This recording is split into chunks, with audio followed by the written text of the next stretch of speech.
female barber, and I work in a really great shop with my best friend, and we're trying to get it like popping. It's a brand new shop, and we're doing really well, and we're constantly trying to get better at what we do. We share techniques, we practice new things, we watch tutorials.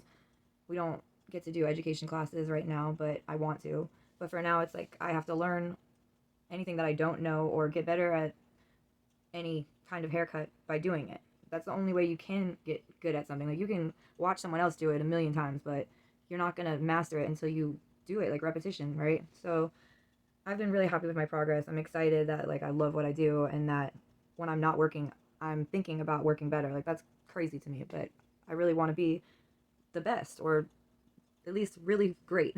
And one of the areas I have the least experience in is textured hair. It just is what it is. Like I don't have the clientele because I don't have the experience, and I can't have the experience without the clientele. But that doesn't mean that I don't want to have it, if that makes sense. And I've had a few experiences where someone would come in, and every time actually, they're always so cool about the fact that I really want to do it, but I'm honest. I'm like, I'm not going to tell you I'm the best barber in the world and I'm going to give you this haircut that's going to, like, blow your mind. But I really want to learn. And if you're willing to work with me, be patient with me, you're helping me. I humble the hell out of myself in any way, shape, and form, and it's genuine. And people seem to really understand that, thankfully, or respect it. And I feel like, how couldn't you? It's crazy to me that, or it's sad, I don't know. It's just frustrating to me that someone would have to come into a barber shop where barbers do hair. They don't do white people hair or this kind of hair. Like, we do hair, period. So you shouldn't ever have to come into a place and say, do you know how to do my hair? I will never say no, ever, because I do hair. But I also am not going to tell you that I can do something better than I'm able, because that's messed up too. So it's like a really awkward position, and it's scary. Like, you have no idea how terrifying it is to do a haircut that is intimidating, basically. And also when the client is worried because you probably don't know what you're doing. So today I had probably the scariest encounter. It was a guy who was a nervous wreck.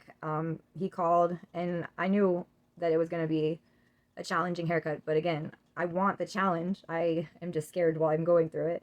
And I said, yeah, come on in. He's bringing his son. He said the word blowout. So I knew right there that it was going to be a challenging haircut, because I don't get many people that are asking with those words. Like, I do taper fades all day long on all kinds of different hair textures. But so anyway, he comes in, and I'm the only one there. I don't have any backup. And I'm nervous, so I'm kind of quieter than I usually am. And his first question is, do you know how to do my hair? Like I just said before, I hate that question because I will bite my own tongue off before I tell you no. Hell no. Like, I'm trying to be a professional and like conquer the industry, and I'm going to tell a client I don't do your hair. It would eat me up inside. Like, but at the same time, he was kind of intimidating.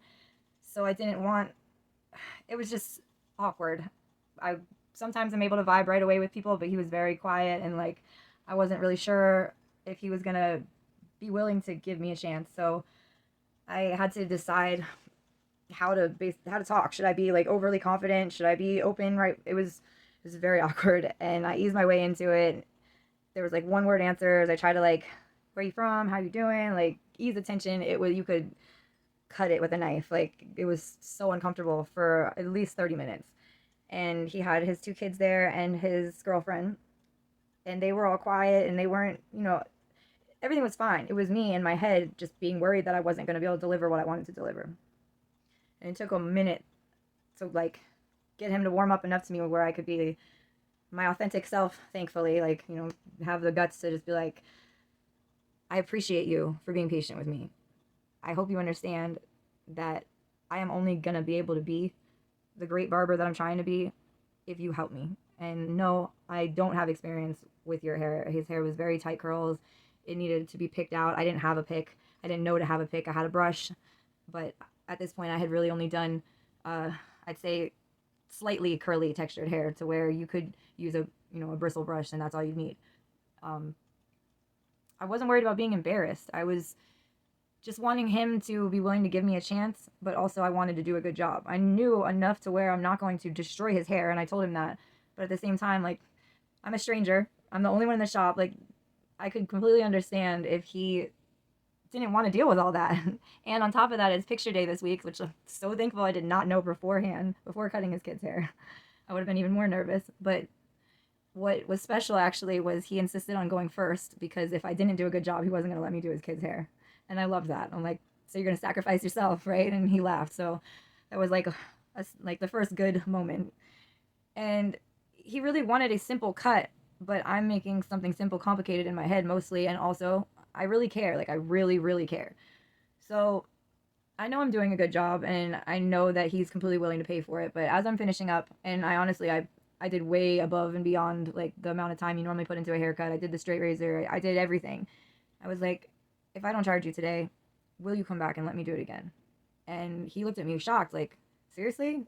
Of course. Like, he was like, of course, you're my barber. And I can't even explain to you just the relief that I felt in that moment because I know I didn't deliver the type of cut that I'm hoping to be able to, but I feel like I delivered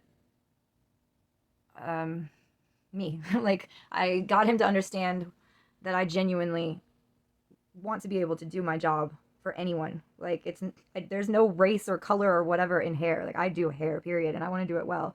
And I just really appreciate the people that are willing to help me be great.